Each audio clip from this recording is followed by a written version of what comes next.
In every religion, we have extremists. It takes a special kind of human being to kind of block that out, because most people, they follow the crowd. They follow what they're taught, you know, and they get corrupted. Like you see what's happening in the Taliban, for example. How do you find that mental power to speak up and speak your own truth?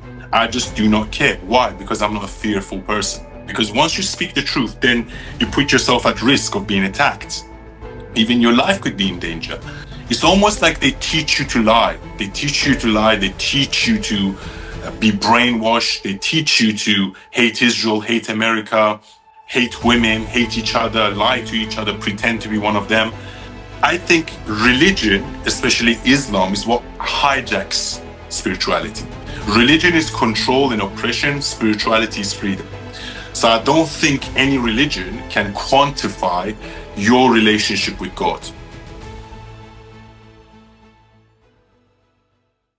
All right, so we have a very special guest with us today. Today's guest is someone whose journey is nothing short of extraordinary. Younes Sadaghiani was born in Iran, raised under a regime that punishes free thought, and ultimately chose to walk away from both his religion and his homeland. Now based in the UK, he's become a fearless political analyst, outspoken thought leader, and rising voice in the fight for human rights, free speech, and secular democracy. He's appeared on major platforms, challenging the systems he once lived under and the Western narratives that fail to understand them. His perspective is raw, deeply personal, and unapologetic. Today, we're going to explore identity, ideology, and what happens when the cost of thinking for yourself is everything. Younes, welcome to the show. Thank you for joining me today. Thank you, sir. Thanks for having me on your show, and thanks for the great introduction. Absolutely. And you're doing great work now, especially at a time where the world is trying to make sense of a lot of confusion, particularly looking at the Middle East, issues going around Iran, Israel, Gaza. There's a lot there to unpack, but you grew up in a system that told you what to believe. Right. And what was the first moment you truly started questioning everything? And what did that feel like for you mentally and emotionally? Well, to be honest with you, ever since I was a kid, I had my suspicions on the mullahs in Iran. Ever since I used to go to school, they used to, even though I went to a private school in Iran, everything is controlled by the government in Tehran. I was born in Tehran. And ever since I was 5 or 6 years old, I was watching these mullahs on the screen. And, they were saying some nonsense and they were just crying and the whole crowd was crying and they were hitting themselves up. And even as a kid, I always thought to myself, why are they crying? Like what the guy said wasn't that bad. Like, why are they crying? Anyway, as I got older, I realized that they're a death cult and they worship death. And their whole ideology is based on becoming a martyr, just like Imam Hussein and Imam Ali. And if you don't know who those are, these are the Shia imams that came after Muhammad. And again, as I got older, look, I went to school in Iran. And again, as I said, I went to a private school. But, the stuff they were teaching us in school, hate Israel, hate America, Western is bad, Iran good, something that's somewhat similar that happens in North Korea. Even though, like, I went to a private school in Iran, they used to, like, beat us up. The teachers used to beat up the students. Can you imagine that? If you do that in this country, in the United Kingdom, then you would lose your license forever and you probably get a criminal record. But that was okay. And as I said, I went to a private school. So imagine how bad it must have been for people that go to public school. And when I came to this country when I was 13, although I came to the UK on and off, I used to come here on holiday. But when I came here when I was 13, and I saw the schools here and I saw the belief systems here, and I realized that, how much brainwashing was going on back in my country. And it's almost like they teach you to lie. They teach you to lie. They teach you to be brainwashed. They teach you to hate Israel, hate America, hate women, hate each other, lie to each other, pretend to be one of them. And, it takes a special kind of human being to kind of block that out, because most people, they follow the crowd. They follow what they're taught. and they get corrupted. Like you see what's happening in the Taliban, for example. And again, a lot of Iranian people get brainwashed that way ever since they're a kid. Even if they don't get brainwashed, they probably end up being sad or lonely, or they have traumas and they don't even know where the traumas come from, or they lack self-confidence, especially the women. I see a lot of Iranian girls that come to this country in their 20s and they lack so much self-belief. And it's because they were taught since a young age, oh, don't wear, don't paint your nails, cover your head, do this, do that. And in on men, it reflects in a different way. So yeah, it took me a few years to adapt, I'm not gonna lie. And I came here very young. So imagine how long it would take for an adult to adapt when they move. But what would you say though if somebody wants to be observant and religious, and it's a part of their culture and a part of their identity, Right. here we are, we're saying that it brings you to a point where the government is brainwashing you. How do you find that happy medium if you want to be moderate and observant and religious? Look, I respect people, and I think religion is something that's deeply personal. Spirituality is something that's deeply personal. And I don't think it should be mixed with politics. It shouldn't mix with education. And honestly, I don't think it should really mix with culture, even though religion is a big part of culture. I just think spirituality, your connection to God, is a deeply personal one. I answered this question on my Q&A yesterday, but I'll say it again. I believe in God, even though I was an atheist for 10 years, because what happened was when I came here when I was 13, I had all these Islamic teachings as a kid. Then I came here, and obviously, because I came to Britain, I went to a Christian school. And I was like, okay, well, the Bible says this, and then the Quran says that. They can't both be right. Then I became an atheist for 10 years. So I was an atheist, like I was a hardcore atheist, rationalist, scientific person. But then when I was like about 25, I realized that, atheism has its own emptiness as well. To say there's nothing beyond this physical realm. And I'm 100% sure there is, because I have seen it and I have felt it. God is a vibration and a frequency and energy. And I think all religions are trying to describe that, right? So I'm deeply spiritual. But I think religion, especially Islam, is what hijacks spirituality. Religion is control and oppression, spirituality is freedom. So I don't think any religion can quantify your relationship with God, right? So, Even so though, majority of the religions, they have some points to make. Like if you read the Bible, there's a lot of metaphoric stories in the Bible.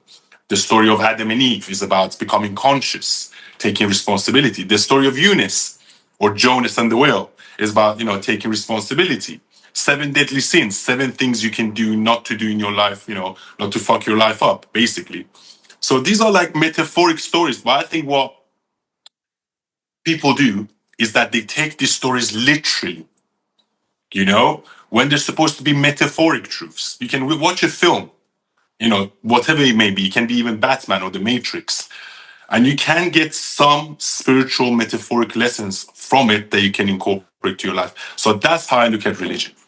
So and we have in every religion we have extremists who take Yeah. it literally, and I totally agree that could be very dangerous.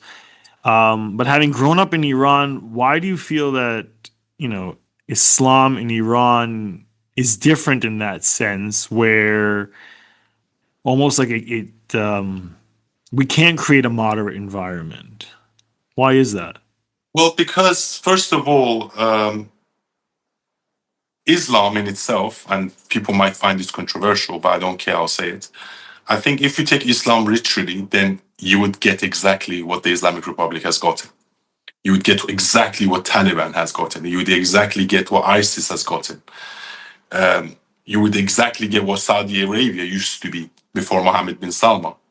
And if you look at the history of Islam, it's just basically Muslims conquering lands, killing people, forcing Islam on others, and beheading people. And just basically Islam grew by blood. Literally, it was by force and by blood. and by bloodshed and by rejecting any ideology that didn't fit with their narrative. And just look at the life of Muhammad and go and read the Quran, and you would read the Yeah. hadiths and you will realize that I'm right. What's happening now is that countries such as Saudi Arabia and UAE, and to some extent now Qatar, are moving away from Sharia law. They're moving away from traditional Islamic teaching. Mohammed bin Salman came out the other day and said, all hadiths are void.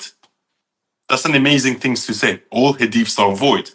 He came out and said a couple of years ago that we cannot live by traditional laws and bring our country to the 21st century, basically saying we need to disregard Islam. He can't come out and directly say it, Mohammed bin Salman, but every single action he has taken, women Diluting can. it. Exactly, it's moving in that direction. They say don't listen to what someone says, listen to what someone does. Yeah, it is a shame for the people that extract the good out of Islam, right? Yeah. And maybe look, To all feel like, religions do this. All yeah, religions, some mostly look, I'm not saying this is exclusive to Islam. If you look at the Old Testament, for example, there's a lot of dark things in there. If you read the Torah or if you read the Talmud, there's a lot of dark things in there, right? And Muhammad actually copied Islam from Judaism and Christianity and made his own version of it, right? So all these stories that appear in the Quran also appear in the Bible, but also appear in the Torah. But I think Muhammad gave his own spin on it. yeah. So there is extremists, and there are people that look. There are people that extract the good from it, and there are good people. And yeah, 90% of Muslims are good people, and maybe 90% of religious people all around the world are good people. However, we need to extract this ideology. Religion doesn't have a monopoly on spirituality. And I think that's where people go wrong. They think that in order for them to believe in God, they have to be a Christian, or they have to be a Muslim, or they have to be a Jew, or they have to be a Hindu. And they have to do those traditions. Where I reject that completely. I think religion is a perspective on God through different historical timeframes. Right? So I think every single individual should come up with their own spirituality and come up with their own values based on, popular wisdom. So you need to learn from philosophy, you need to learn from science, you need to learn from religion, you need to learn from everything, incorporate that, and then have your own relationship with God instead of going to church on a Sunday or that would make you a good person, or, praying 5 times a day. Oh, that would make me a good person, or fasting on Ramadan. It's all nonsense in my opinion. I think at the end of the day, God is a force, and the more you're aligned with that force, the better your life will be. And that's what I think. How does that affect from a mental health perspective? If Yeah. you're living in an environment where if you conform, Yeah. your life is good and you're effectively rewarded, but if you dissent and question the status quo, it could potentially be dangerous. How do you reconcile that from a mental health perspective? Look, most people are conformists. And I think, unfortunately, COVID proves that. The fact that so many people watch mainstream media and still believe it proves that. Unfortunately, it's easier to conform and tag along than speak the truth and stand out. Because once you speak the truth, then you put yourself at risk of being attacked. Even your life could be in danger. Your livelihood could be in danger. So most people conform because it's easy. But also, most people don't think. Most people judge, because it's hard to think. Thinking is actually very hard. So how do you prepare for that mentally? I mean, there's stuff I'm fine. there's To be stuff you honest, I say think that could be very controversial, potentially dangerous. How do you find that mental power to speak up and speak your own truth? well, I think it's first of all very much freeing and liberating to do so. I would advise more people do it. As Peterson says, tell the truth or at least don't lie. When you tell the truth, amazing things start to happen in your life. A. And B, I just think I'm not a neurotic person. I just don't really care. I just say what I have to say. I'm not scared. I still go out. I still live my life. I still, the stuff that I said about Islam and the stuff that I said about Islamic Republic. A lot of people actually worry for my life. They're like, dude, like we're worried you might get assassinated or something. Right. And I'm not stupid and I'm not, careless. I'm aware of the dangers. I just do not care. Why? Because I'm not a fearful person. Hmm. You know what I mean? I'm just not a fearful person. And I think maybe this kind of traits goes with someone that's extroverted and low on neuroticism. Someone like Donald Trump is a bit like this as well. He gets shot and then 2 days later, he's giving a rally. Whereas most people would be hiding in a bunker for like a whole month. I Hmm. think it's just a temperament I have. Maybe it's genetics. I don't know. So, what would you tell people? You've been outspoken, you're fearless in that sense, but some people feel like it's naive to think Western values could thrive in the Middle East or in Iran, and that it's a different people, it's a different culture, it's a different mentality, Mhm. and forcing democracy or Western culture on a group of people that have a completely different perspective on life. Uh, Right. there is the thought that that is almost ignorant and like I said, naive. Yeah. No one's saying that we should force democracy, and I 100% agree. This idea that America invaded Iraq just to spread democracy, or Vietnam or Right. Afghanistan, it's not going to work. I 100% stand by that. However, if you've read Nietzsche's work, who's one of my favorite philosophers, there's this concept called the Superman. And Superman, what they try to do, they try to elevate people's consciousness through culture. And the reason why the West was ahead of Middle East and the rest of Asia is because they went through their own age of Renaissance and their own age of enlightenment, and they put science and philosophy and creativity at the forefront of deciding what their culture is. And that's why they won. That's why Europe won in the last 500 years. And the Renaissance and the Age of Enlightenment is happening right now in the Middle East. Just go and look at what they've built in Dubai, for example, right? By the way, one of the things I do is that I sell properties in Dubai. So if any of your listeners are interested, I can get them, without any interest. I don't get agent fees because I work straight with the developers.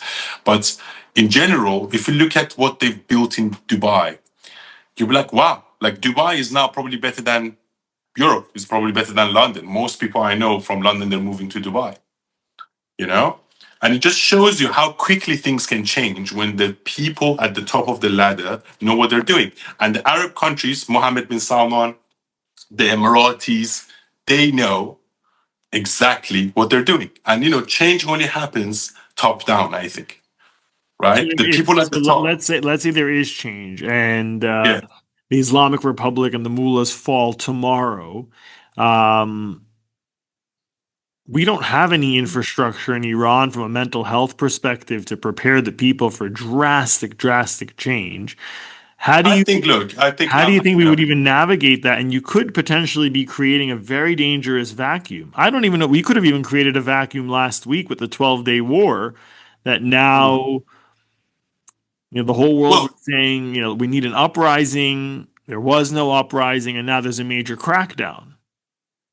right, exactly. So, few things to say about that. A is that I just do not see the Persian people the same as the Arabs. I think majority of Iranians, and there was a study done on this, that majority of Iranians are tired of Islam and they don't even consider themselves Muslims. More than 60% of Iranians are saying they're not Muslim anymore. Okay. Whereas you can't say that about Iraq, you can't say that about Syria, you can't say that about Afghanistan. So I think the people of Iran are actually ready for change. Like that's the opposite to what Saudi Arabia is. The majority of Saudis are still religious fanatics, Hmm. the population. Whereas the leaders at the top know what they're doing. Why? Because they've traveled, because they've got oil money. They went and looked at other parts of the world and they realized that they can't be living by Islamic laws. So the people at the top know what they're doing. And then that trickles down into the rest of their society. And then with time, but what you need to do is that you can't give all the freedoms in once. You need to give them incrementally. And that was one of the mistakes that the Shah made in the 70s. I think he gave almost too much freedoms to a population that was uneducated, majority of them. Majority of them were still religious. and they just couldn't take it. He was ahead of his time. I think the Shah of Iran was ahead of his time. He was educated in Switzerland in one of the best schools in the world. And, he thought that everyone has his mentality, but he was wrong. He should have gave those freedoms incrementally, Do you right? think? Do you And think that's, his son has a place in the future of Iran? well, his son is in London at the moment, and I'm in contact with his daughter. I might meet him tomorrow, actually. I'm not sure, but it could happen.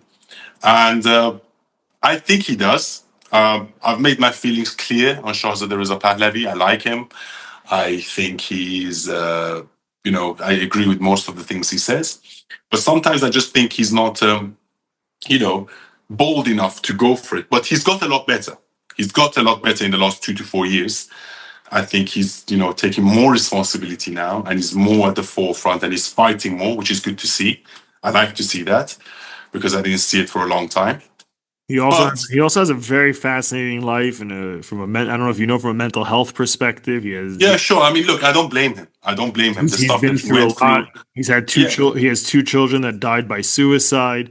There's a lot of trauma that he's not experienced. children, siblings. You mean Yeah, yeah, two siblings, siblings? two siblings Yeah, yeah. that died by suicide. No, no. There's a lot of Suicide trauma or there. killing. There's a debate on that, saying they've probably killed That's the brother. true. Yeah, Yeah, so that's true. But so I think he's the trauma there has definitely impacted his ability to be bold, right? He has to now has overcome and continues to overcome a lot, but it could be interesting, especially if look, the world is I ready, say, I Iran is say, ready to create that no, space. 100%, 100%. I think he's the linchpin. He's the guy at the center. However, I don't think he can do it by himself. As I've said before, he needs to build a cabinet. He needs people, competent people like yourself, like me, like Patrick, like David. Other people, there's a lot of Iranians, not just us. There's hundreds and hundreds of Iranians all around the world, educated, entrepreneurial, smart, courageous Iranians that want to go and help their country. But he needs to be the centerpiece, and others need to be around him to support him in a way for a transitional government, right? And then after 1 or 2 years, we can have a referendum on whether we want a monarchy or a republic or whatever, right? On terms of Shahzadeh, look, it's all about temperaments, as I said. Some people have this warrior mindset, they have this warrior temperament, right? I don't really see that in him. Okay, I think he's a great peacetime leader. He's not a great wartime leader. I think maybe he can adapt, and I would support him wholeheartedly. But when I made this criticism of him like 6 months ago, a lot of his base got angry at me and they thought I was attacking him. I was like, no, look, I see what I see and I analyze psychologically what I see. I just don't see that fight in him sometimes. And, guess what? Patrick Bet David agreed with me last week. Like Patrick Bet David a week before, 2 weeks ago, he said exactly what I said 6 months ago, right? But then again, look, it's not the time to criticize Shahzad. I know he's our only hope. He's the He is only our, leader. Yeah, yeah, it's exactly. It's not the time not to too many criticize him. options, right? But and So look, he's improved a lot. There's the thing, he's improved. If you look at his videos from 2 years ago or 4 years ago, he's very lackluster and very now he seems to be more on it. yeah, You know? he sees major opportunity. You mentioned some of the hate that you got from his followers, and one thing that we talk about and a lot of our listeners deal with is being authentic and speaking your mind and speaking Yeah. your truth versus being accepted.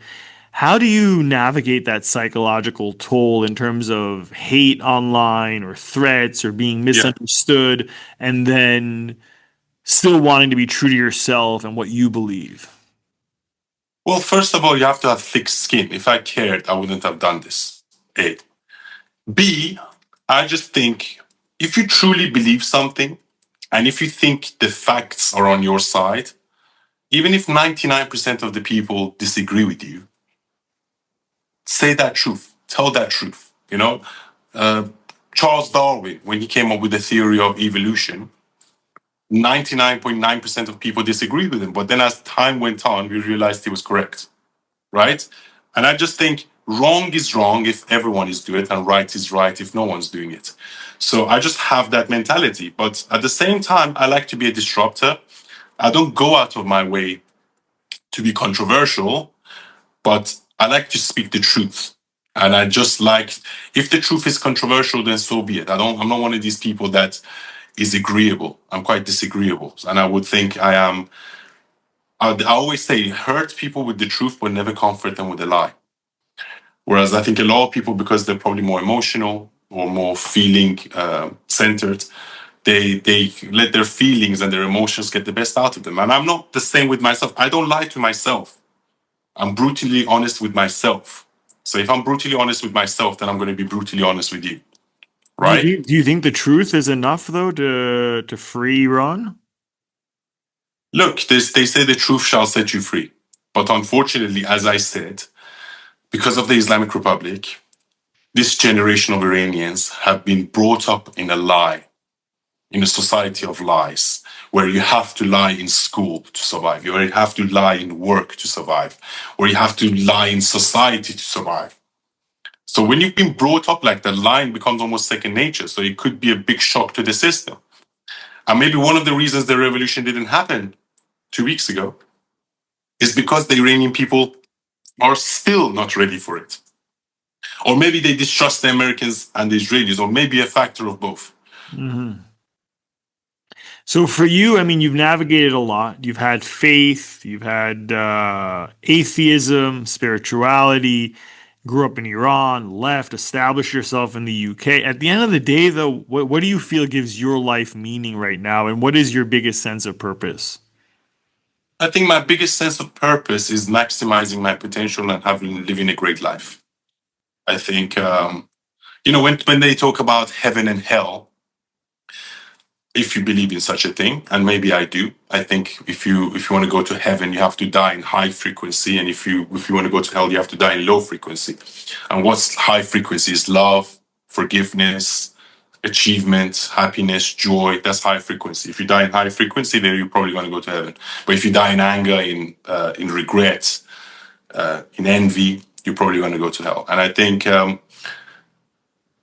maximizing one's potential, like for example, if I went in front of God, and I think if I was God, the first question I would ask any individual was like, okay, I gave you all these tools. What did you do with them? How did you improve your life? How did you improve your family's life? How did you improve your society? Or did you do the reverse? Did you make life hell for yourself? Did you make life hell for your family? And did you make life hell for society? Right? So I think that's the biggest. It's not if you prayed 5 times a day or if you gone to church every Sunday. People that achieve the most in life are probably the ones that are going to go to heaven, if there is such a thing. And if they're happy, not just achievement in terms of finances, we're talking achievements in terms of relationships, in terms of health, in terms of life experiences, in terms of travels, in terms of, just maximizing one's potential. So I think the biggest factor for me is to become the best version of myself so I can give back to society.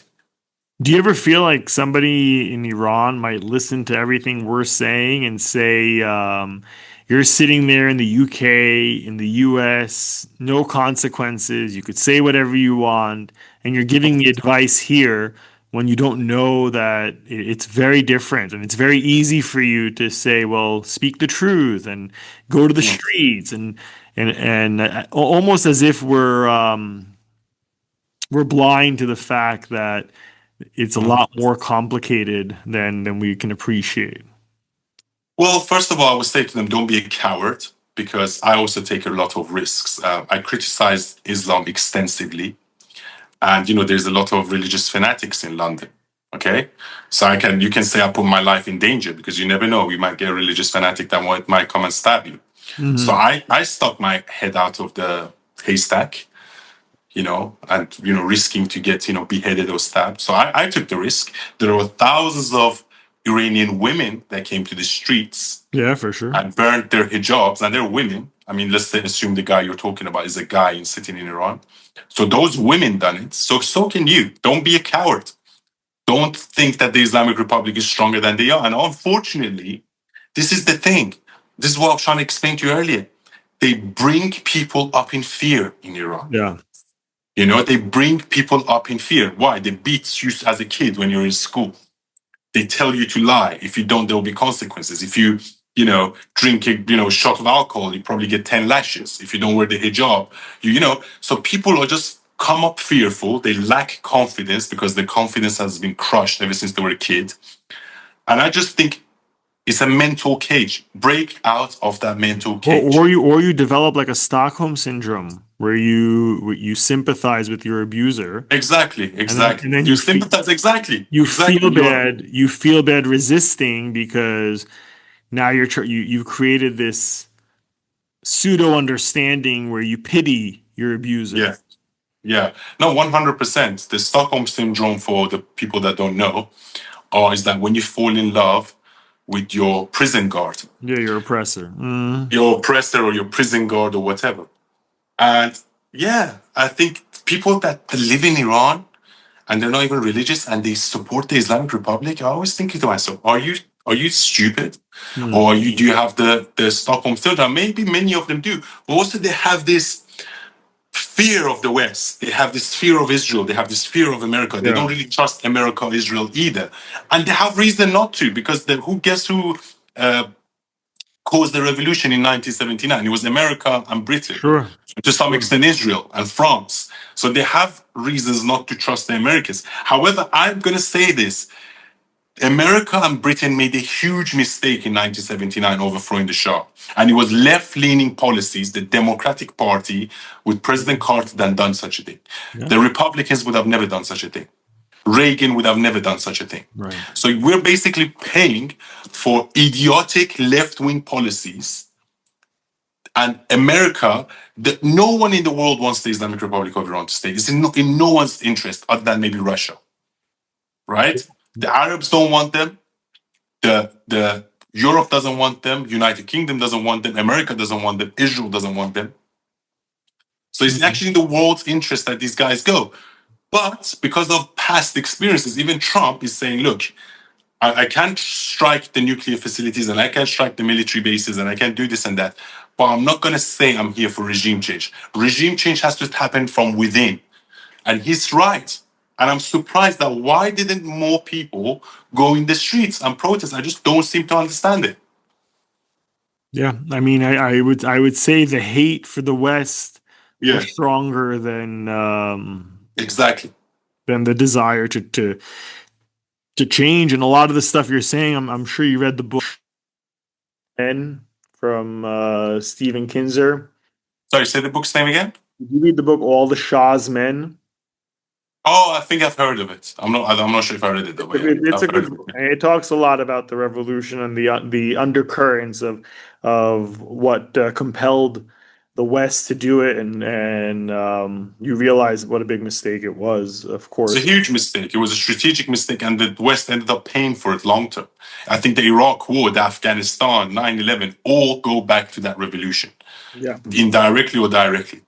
You know, the whole Middle East becoming unstable happened after 1979 when Shah fell. sure. So what could we expect from you in the future? You've been very busy and active and outspoken. There's a lot going on. Well, What are your plans in the next few weeks and months? well, I have a few podcasts set up with different people, top people, sometimes going on TV. So I will still Beyond that, expand. what are your big goals for the next couple of weeks and months ultimately? Ultimately, I would love to become a public figure, a media personality, get involved in politics, change people's opinions through my videos, going on major broadcasters in America, in the UK, in Europe, maybe in Middle East, and just be a figure of truth and hope and enthusiasm and trust. And hopefully, I can direct that in the future and maybe get involved in politics. I would love for the Islamic Republic of Iran to fall. If it does fall, I would like to be part of the team that goes back and becomes part of the transitional government.